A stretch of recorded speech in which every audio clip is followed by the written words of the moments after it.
سید ولد آدم خیر الانام، اس پہ لاکھوں درود، اس پہ لاکھوں سلام۔ الحمد للہ وکفی وسلام علی عبادہ الذین اصطفی، اما بعد۔ اعوذ باللہ من الشیطان الرجیم، بسم اللہ الرحمن الرحیم۔ أرأيت الذي يكذب بالدين فذلك الذي يدع اليتيم ولا يحض على طعام المسكين فويل للمصلين الذين هم عن صلاتهم ساهون الذين هم يراءون ويمنعون الماعون۔ صدق اللہ العظیم۔ رہ گئی رسم ازاں روح بلالی نہ رہی، رہ گئی رسم ازاں روح بلالی نہ رہی، فلسفہ رہ گیا تلقین غزالی نہ رہی، مسجدیں مرثیہ خواہیں کی نمازی نہ رہے، یعنی وہ صاحب اوصاف حجازی نہ رہے۔ یہ علامہ اقبال کا شعر ہے رحمۃ اللہ علیہ، اور بہت جامع اور معنی شعر ہے۔ پچھلے ہفتے آپ نے سنا کامیابی کا دار و مدار، عزت کا دار و مدار، حکومت اور سلطنت پانے کا طریقہ اللہ تبارک و تعالی نے دو چیز میں رکھا ہے، نمبر ایک صبر اور نمبر دو نماز۔ بنی اسرائیل کو اللہ تبارک و تعالی نے سلطنت دی، حکومت دی، ان کو عزت دی ان کے صبر کی وجہ سے۔ انہوں نے صبر کیا، اللہ تبارک و تعالی نے فرعون کے ظلم سے نجات عطا فرمائی اور ایک باعزت زندگی گزارنے کا اللہ نے موقع دیا۔ دوسری چیز ہے نماز، یہ سورۃ الماعون ہے۔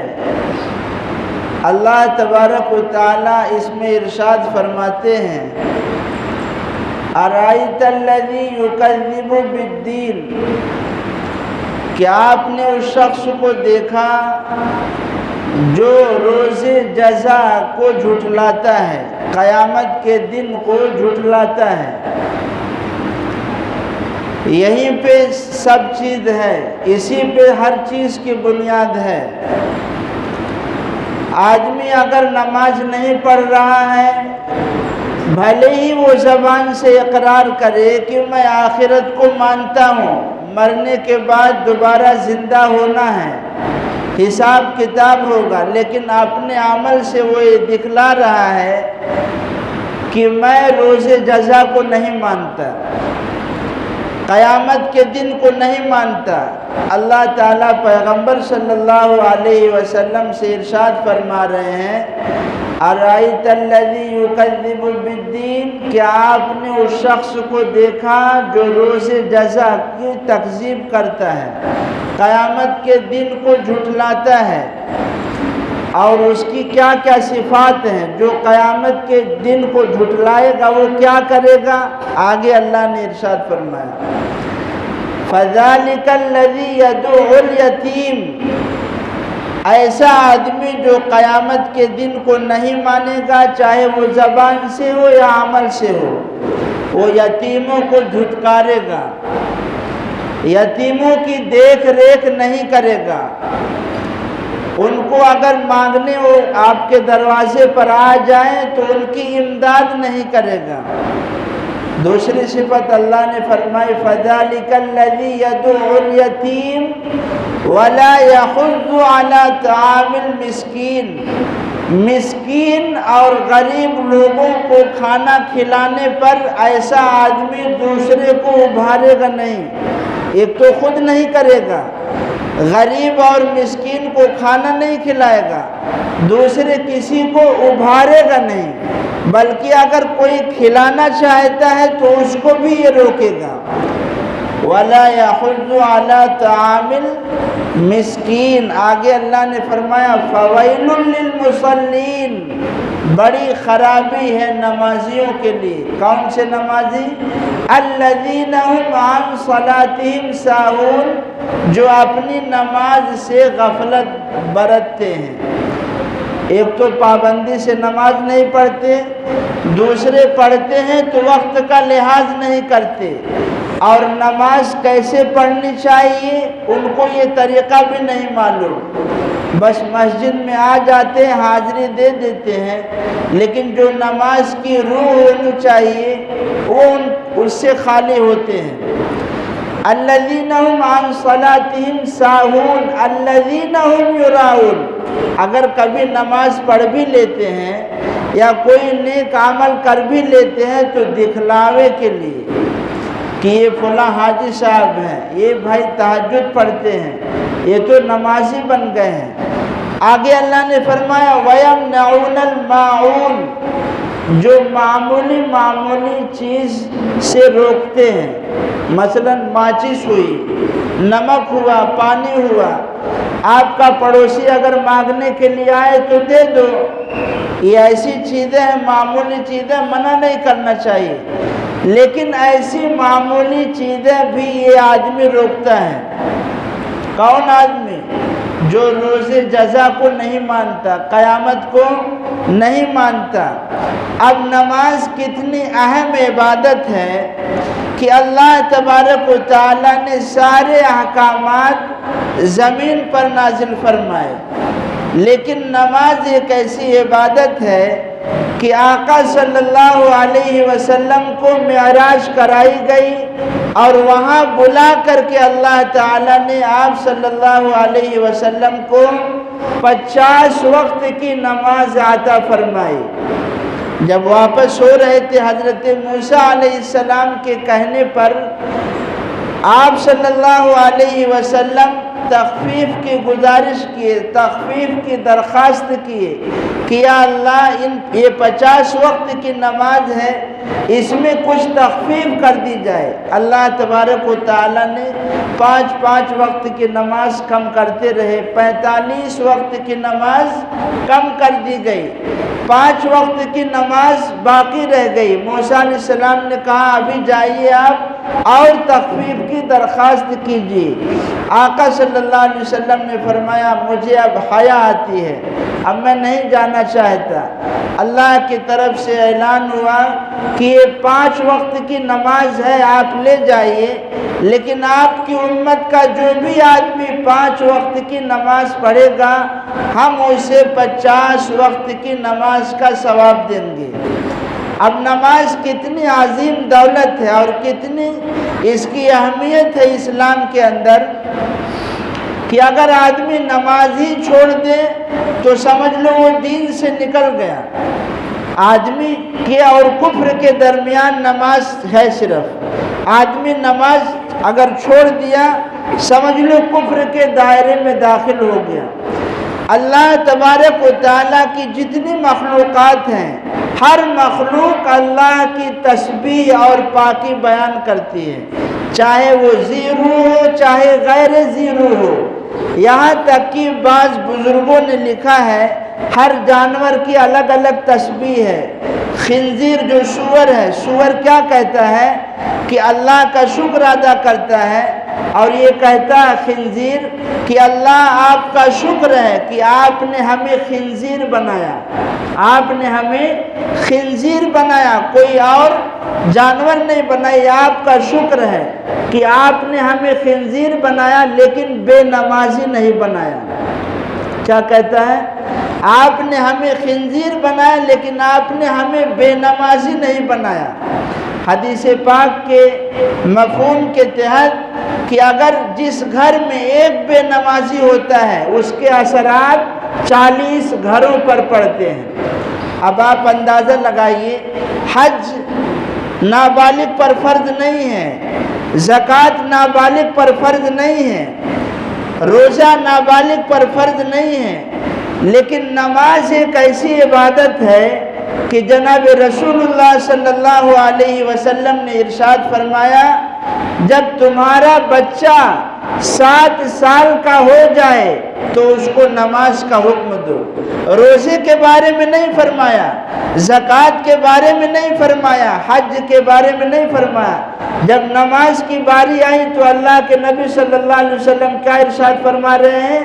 جب تمہارا بچہ 7 سال کا ہو جائے تو اپنے بچوں کو نماز کا حکم کرو، عادت ڈالو ان کی۔ اگر وہ 10 سال کے ہو جائیں اور نماز وہ نہیں پڑھیں تو پھر گھر میں ایک ڈنڈا رکھو۔ گھر میں کیا رکھو؟ ایک ڈنڈا رکھو اور انہیں سختی سے نماز پڑھنے کی تاکید کرو۔ اب نماز اتنی عظیم الشان عبادت ہے، علامہ اقبال کہتے ہیں آج مسجدوں میں دیکھو نماز پڑھی جا رہی ہے، لیکن نماز سے جو فائدہ حاصل ہونا چاہیے وہ نہیں ہو رہا ہے۔ اللہ تعالیٰ کیا ارشاد فرما رہے ہیں؟ یا ایھا الذین آمنوا استعینوا بالصبر والصلاۃ، اے ایمان والو صبر اور نماز کے ذریعے سے اللہ کی مدد حاصل کرو۔ حکومت بھی ملے گی، سلطنت بھی ملے گی، عزت بھی ملے گی، روزی بھی ملے گی، کس کے ذریعے سے؟ صبر اور نماز کے ذریعے سے۔ لیکن نماز پڑھنے والے ہیں بہت، نمازیں پڑھی جا رہی ہیں۔ علامہ اقبال فرماتے ہیں رہ گئی رسم اذاں روح بلالی نہ رہی۔ حضرت بلال رضی اللہ عنہ اذان دیتے تھے، لیکن اس اذان میں کیا روحانیت تھی اور کیا طاقت تھی کہ جب آپ صلی اللہ علیہ وسلم کی وفات ہو گئی ہے اور صدمے میں رنج میں آ کر کے حضرت بلال رضی اللہ عنہ مدینہ چھوڑ کر چلے گئے ہیں، کچھ سال کے بعد جب مدینہ واپس آتے ہیں تو لوگوں نے اذان کرنے کا مطالبہ کیا کہ جو آپ صلی اللہ علیہ وسلم کے دور میں آپ اذان دیتے تھے، ایک بار اذان دے دیجیے۔ اذان ابھی شروع ہی کیے تھے، مدینہ المنورہ کے مرد اور عورتیں رو رہے ہیں، وہ روحانیت تھی ان کے اذان میں۔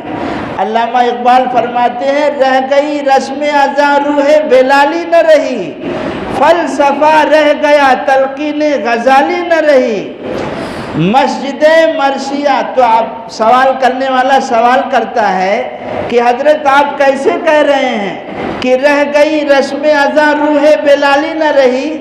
مسجدوں میں تو اذان ہوتی ہے، نمازی نماز پڑھنے کے لیے آ جاتے ہیں، آپ یہ کیسے کہہ رہے ہیں کہ مسجد میں نماز نہیں ہوتی؟ دوسرے شعر میں علامہ اقبال رحمۃ اللہ علیہ جواب دیتے ہیں مسجد مرثیہ خواہیں کہ نمازی نہ رہے، یعنی وہ صاحب اوصاف حجازی نہ رہے۔ یعنی حجازی کا مطلب صحابہ کرام رضی اللہ عنہ، جو ان کی نمازوں میں روحانیت تھی اور جو طاقت تھی کہ اپنی نمازوں سے وہ مسئلے حل کرا لیتے تھے۔ آج امت مسلمہ نماز تو پڑھتی ہے لیکن اپنی نماز سے وہ مسئلے حل نہیں کرا سکتی، اس لیے کہ امت مسلمہ کی ظاہری نماز تو خراب ہے ہی، باطنی کا کیا حال ہوگا؟ دل تو اتنے گندے ہیں، نماز میں کیا اور خشوع اور خضوع رہے گا؟ اس لیے میں نے سوچا آج آپ کے سامنے تکبیر تحریمہ سے لے کر سلام تک، یہاں تک کہ دعا تک، سارے طریقے میں آپ کے سامنے رکھوں کہ نماز کیسی پڑھی جاتی ہے۔ جناب رسول اللہ صلی اللہ علیہ وسلم مدینہ المنورہ میں مسجد نبوی میں تشریف فرما ہے، ایک آدمی آیا اور اس نے آ کر کے نماز پڑھی۔ نماز وہ پڑھ چکا تو اللہ کے نبی صلی اللہ علیہ وسلم نے ارشاد فرمایا قم فصلی فإنک لم تصلی، جناب کھڑے ہو پھر سے نماز پڑھو۔ وہ آدمی گیا ایک بار پڑھ کے پھر آپ کے پاس آیا، پھر آپ نے کہا قم فصلی فإنک لم تصلی، جاؤ پھر سے نماز پڑھو، تم نے ابھی نماز نہیں پڑھی ہے۔ وہ تیسری بار گیا اور تیسری بار پڑھ کر کے آیا، پھر آپ نے کہا قم فصلی فإنک لم تصلی، جاؤ پھر سے نماز پڑھو، تمہاری نماز نہیں ہوئی ہے۔ یہ 3 بار کے بعد وہ آدمی سوال کر رہا ہے، یا رسول اللہ مجھے ایسی ہی نماز پڑھنے آتی ہے، آپ نماز پڑھنا ہمیں سکھا دیجیے۔ تب جناب رسول اللہ صلی اللہ علیہ وسلم نے نماز پڑھنا اسے سکھایا کہ نماز اس طرح پڑھی جاتی ہے، سکون اطمینان کے ساتھ، آدمی کا ظاہری بھی صحیح ہو اور آدمی کا باطنی بھی صحیح ہو۔ جناب رسول اللہ اور حضرات صحابہ کرام رضی اللہ عنہم اجمعین اپنی نمازوں کے ذریعے سے اپنے مسائل حل کروا لیتے تھے۔ یہاں تک کہ بارش ہو رہی ہے تیز اور موسلا دھار اور تیز آندھی چل رہی ہے، ایسے موقع پر جناب رسول اللہ صلی اللہ علیہ وسلم نماز کی طرف دوڑتے تھے۔ اس لیے نماز سیکھنے کی چیز ہے۔ اب ان صحابی کو جناب رسول اللہ صلی اللہ علیہ وسلم نے پہلی مرتبہ کیوں نماز کا طریقہ نہیں بتایا؟ 3 بار ان کو کہا جاؤ نماز پڑھو، اس لیے کہ جب تک ان کے اندر خود طلب نہیں ہوگی تب تک ہم کیوں سکھائیں بھائی؟ جب آپ کے اندر دین کی طلب نہیں ہے میں کیوں سکھاؤں؟ دوسری بات اس لیے تاکہ ان کے اندر طلب اور تڑپ پیدا ہو جائے، اس لیے جناب رسول اللہ صلی اللہ علیہ وسلم نے 3 مرتبہ کے بعد ان کو نماز سکھایا۔ آدمی مسجد میں آ گیا، ویسے تو بہت ساری چیزیں ہیں، وقتاً فوقتاً میں آپ کے سامنے رکھوں گا۔ وضو اور غسل بہت گڑبڑی ہے بھائی، وضو بھی ہمارا صحیح نہیں، میں دیکھتا ہوں، میں چلتے پھرتے لوگوں کو دیکھتا، ایسا مت سوچ مولانا پان کھا کے گھومتے رہتے ہیں، میں سب کچھ دیکھتا ہوں، کیسے لوگ نماز پڑھتے ہیں، کیسے وضو کرتے ہیں اور کیسے غسل کرتے ہیں، بہت گڑبڑیاں ہیں۔ وضو کی بھی گڑبڑی ہے، غسل کی بھی گڑبڑی ہے، وضو کے فرائض نہیں معلوم، غسل کے فرائض نہیں معلوم، کپڑوں کے طہارت کے مسائل نہیں معلوم۔ نماز پڑھنے آدمی آ جاتا ہے، پتہ چلا ناپاک تھا، ناپاکی کی حالت میں آدمی نماز پڑھ لیتا ہے۔ اب بتاؤ کتنا خطرناک مسئلہ ہے، اگر آدمی کو معلوم ہو کہ میں ناپاکی کی حالت میں نماز پڑھ رہا ہوں، اسلام سے نکل جائے گا وہ اسلام سے۔ اس لیے غور سے سنیے، میں تکبیر تحریمہ سے پورا بتا رہا ہوں۔ آدمی مسجد میں آ گیا، جماعت کے ساتھ نماز پڑھے۔ دیکھو یہ اتنی اہم چیز ہے کہ آدمی کو جماعت کے ساتھ نماز پڑھنے پر اللہ کے نبی صلی اللہ علیہ وسلم نے کیا ارشاد فرمایا کہ جو لوگ جماعت سے نماز نہیں پڑھتے ہیں میرا جی چاہتا ہے ان کے گھروں کو آگ لگا دوں۔ نماز اتنی عظیم الشان عبادت ہے کہ آپ دیکھیں گے طائف کا میدان ہے، جناب رسول اللہ صلی اللہ علیہ وسلم کو مکہ المکرمہ میں تکلیف دی گئی، طائف آپ صلی اللہ علیہ وسلم گئے ہیں وہاں بھی تکلیف دی گئی، یہاں تک کہ غزوہ احد کے اندر جناب رسول اللہ صلی اللہ علیہ وسلم کو پتھر مارے گئے، ایک پتھر آپ کے سینے مبارک پر لگا، ایک پیشانی مبارک پر لگا، ایک چہرے پر لگا، آپ صلی اللہ علیہ وسلم کے دندان مبارک شہید ہو گئے، لیکن آپ نے بد دعا نہیں کی۔ یہاں تک کہ غزوہ خندق ہوتی ہے، غزوہ خندق کے موقع پر حضرت سلمان الفارسی رضی اللہ عنہ کے مشورے سے مدینہ المنورہ کے اطراف میں خندق کی کھدائی ہوئی ہے، جناب رسول اللہ صلی اللہ علیہ وسلم بنفس نفیس خود جو ہے خندق کھود رہے ہیں صحابہ کے ساتھ۔ ان تمام حالات کا مقابلہ جناب رسول اللہ صلی اللہ علیہ وسلم نے کیا، لیکن آپ نے کفار کو بد دعا نہیں دی۔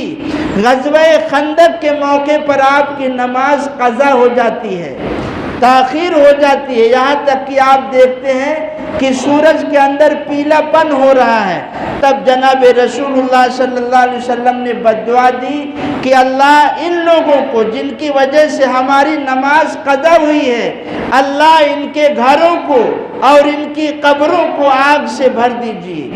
یہ نماز پر اللہ کے نبی بد دعا دے رہے ہیں۔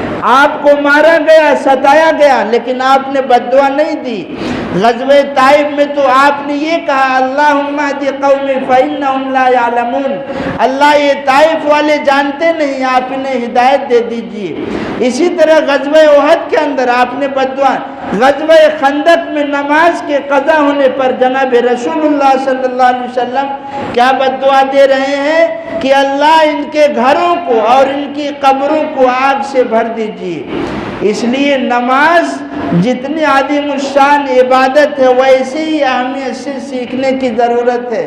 آدمی آ گیا، اب نیت کرے گا آدمی مسجد میں آ کر، زبان سے نیت کرنا ضروری نہیں ہے، آدمی دل کے اندر نیت کر لے تو کافی ہے، زبان سے کر لیا تو اچھی بات ہے، کر لینا چاہیے۔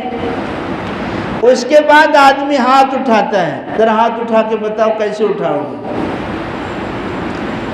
حدیث میں جناب رسول اللہ صلی اللہ علیہ وسلم نے ارشاد فرمایا کہ جب آدمی نماز پڑھنے کے لیے کھڑا ہو تو اپنے ہاتھ کی ہتھیلی کو قبلہ کی طرف رکھے اور اپنے انگوٹھے کو کان کی لو کے مقابل لے آئے۔ اگر کان کی لو سے ٹچ ہو جاتا ہے کوئی حرج نہیں ہے، اتنا آنا چاہیے، یہ جو ہے لو، ایسے نہیں کرنا چاہیے۔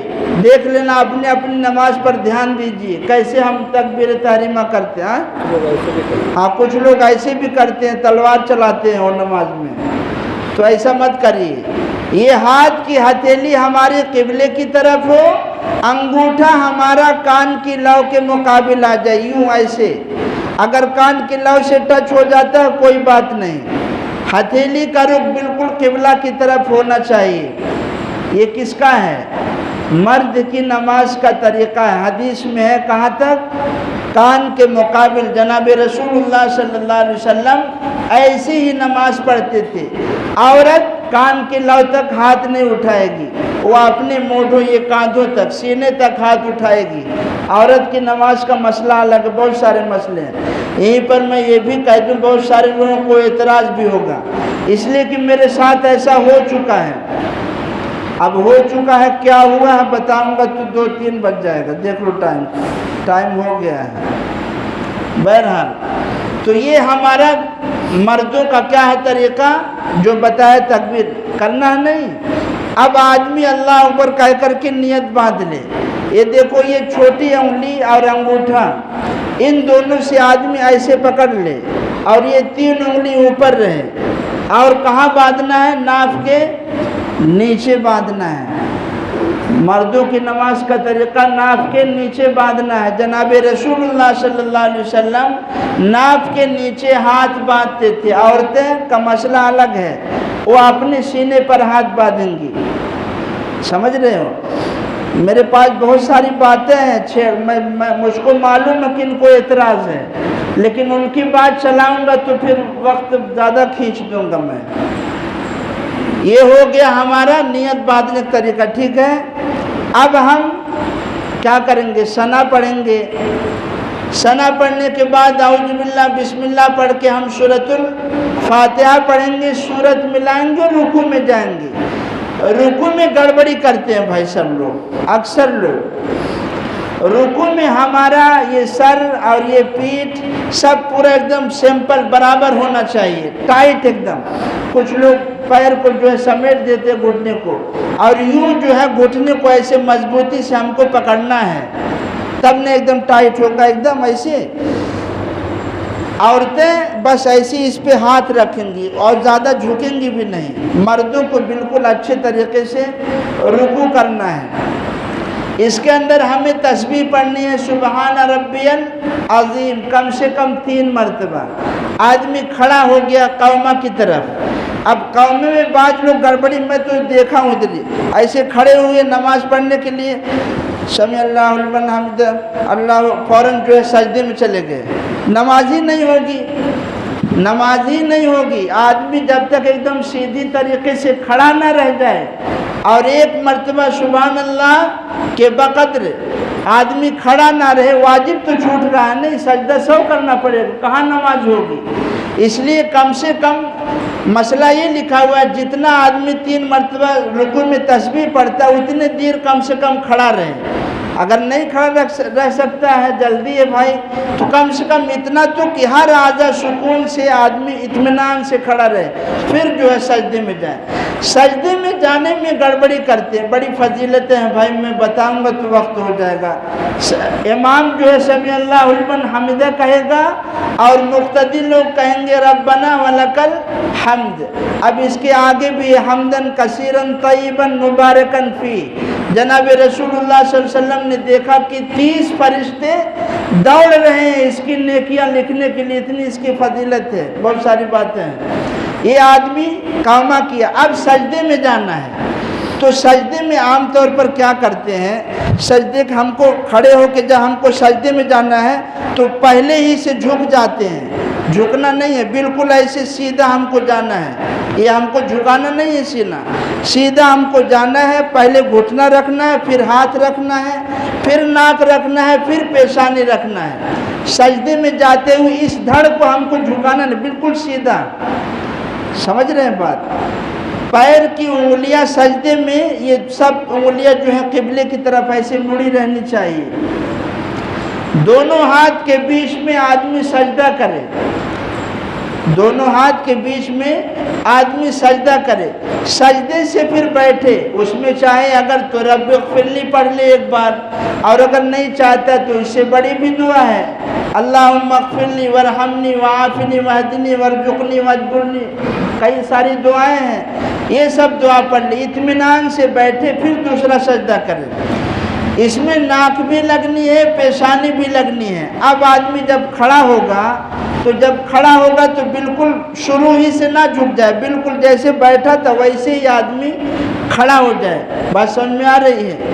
یہ ہماری رکوع کے اندر ہم کو نگاہ رکھنی ہے پیر پر، اور سجدے میں قیام کی حالت میں ہم کو نگاہ رکھنی ہے سجدے کی جگہ پر.